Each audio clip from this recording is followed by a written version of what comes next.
नमस्कार। कैसे हैं आप लोग? आइए एक कहानी सुनते हैं। कहानी का नाम है जीवन की डोर। रमेश क्लास 8th का स्टूडेंट था। जब वो क्लास में होता था तो उसे बाहर खेलने के बारे में ख्याल आता। जब खेलने का मौका मिलता तो वो कहीं घूमने के बारे में सोचता। इस तरीके से वो कभी भी अपने प्रेजेंट मोमेंट को एंजॉय नहीं करता, बल्कि कुछ न कुछ आगे करने का सोचता। उसके घर वाले और उसके दोस्त उसकी इस आदत से परेशान थे। एक बार रमेश आसपास के जंगलों में घूमने निकल गया। थोड़ी देर बाद उसे थकान हुई और वो वहीं नरम घासों पर लेट गया। थोड़ी देर में उसे नींद आ गई और वो सो गया। सोने की कुछ देर के बाद एक आवाज आई, रमेश रमेश। रमेश ने आंखें खोली तो सफेद वस्त्रों में एक परी खड़ी थी। बहुत ही सुंदर थी।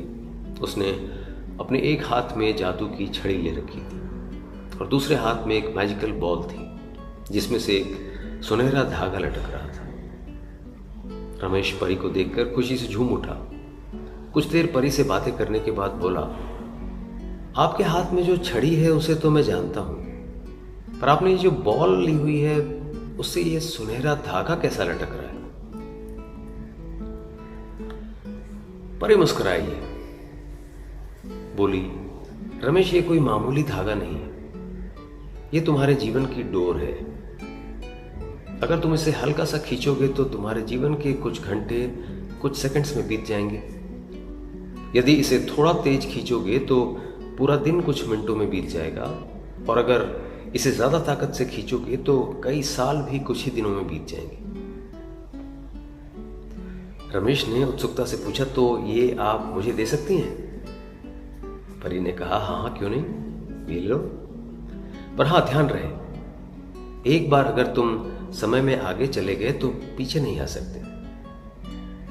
परी ने जीवन का डोर रमेश के हाथों में थमाते हुए ये कहा और फौरन अदृश्य हो गई।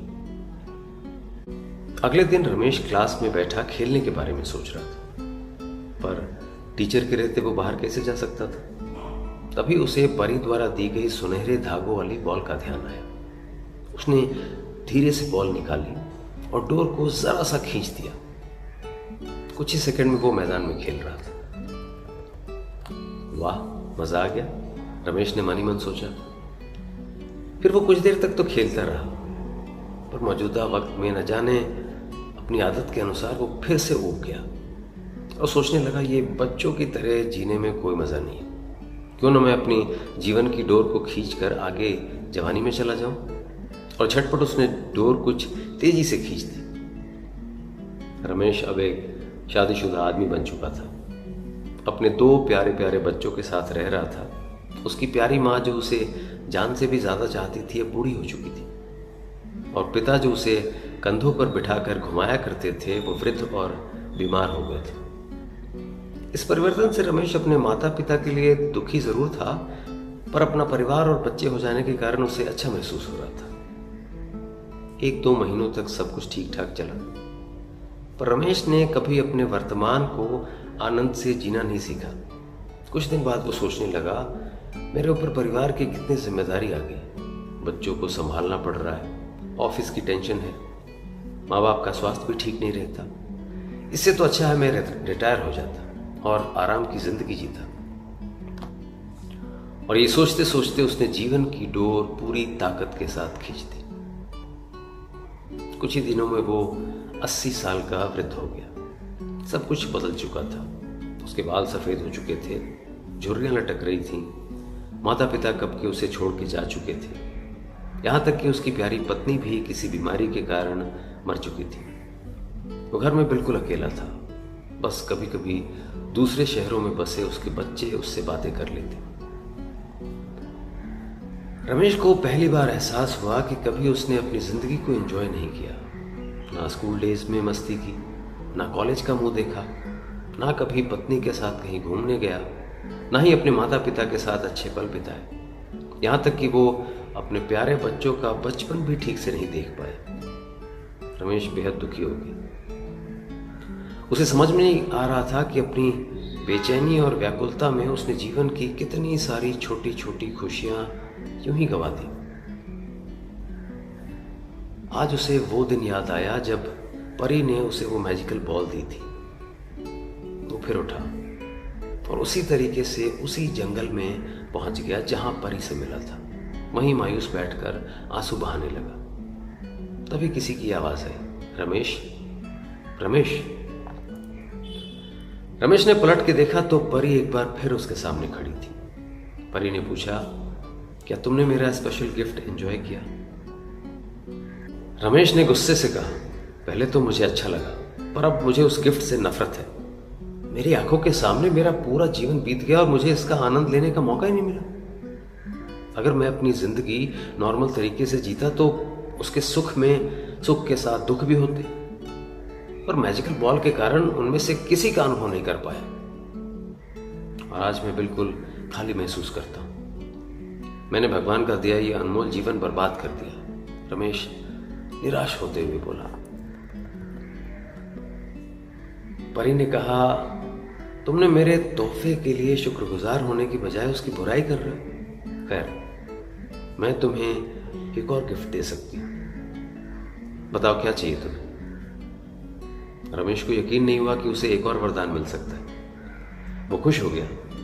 भावुक होते हुए बोला, मैं फिर से वही स्कूल वाला बॉय बनना चाहता हूं।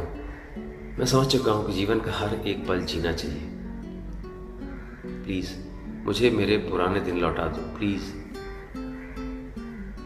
तभी एक आवाज आई, उठो बेटा, तुम यहां इन जंगलों में कैसे आ गए?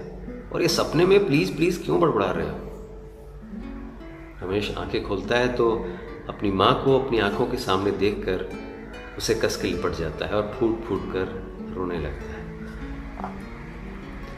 वो मन ही मन परी का शुक्रिया अदा करता है और कसम खाता है कि अब वो जीवन के अनमोल पलों को पूरी तरीके से जिएगा और कल के बारे में सोचकर अपने आज को बर्बाद नहीं करेगा। कई बार जो नहीं घटा है उसके घटने की चिंता में हम आज की चिता जला देते हैं। खुशियों के छोटे छोटे पलों को पूरी तरीके से जिए बगैर जीवन की डोर एक बार खिंच जाती है तो फिर लौट कर नहीं आती। किसी ने सच ही कहा है, बीता हुआ कल कभी नहीं आएगा और आने वाला कल शायद कभी ना आए। इसलिए आज ही अपनी जिंदगी जी लो, आज ही सारी खुशियां मना लो। अमूमन जिंदगी में यही हो रहा होता है, या तो हम आगे का सोच रहे होते हैं या पीछे का और अपने वर्तमान को नज़रअंदाज कर देते हैं। तो ये थी कहानी जीवन का डोर। मोटिवेशनल स्टोरीज के इस सीरीज का नाम है व्हाट्स इन माई कप। अगर आपको हमारी कहानियाँ अच्छी लगती हैं तो उसे लाइक कीजिए, सब्सक्राइब कीजिए और अपने दोस्तों के साथ शेयर भी कीजिए और साथ ही कमेंट करके हमें बताइए कि आपको कहानियाँ कैसी लग रही। अगली कहानी में फिर मुलाकात होगी, तब तक के लिए जय हिंद।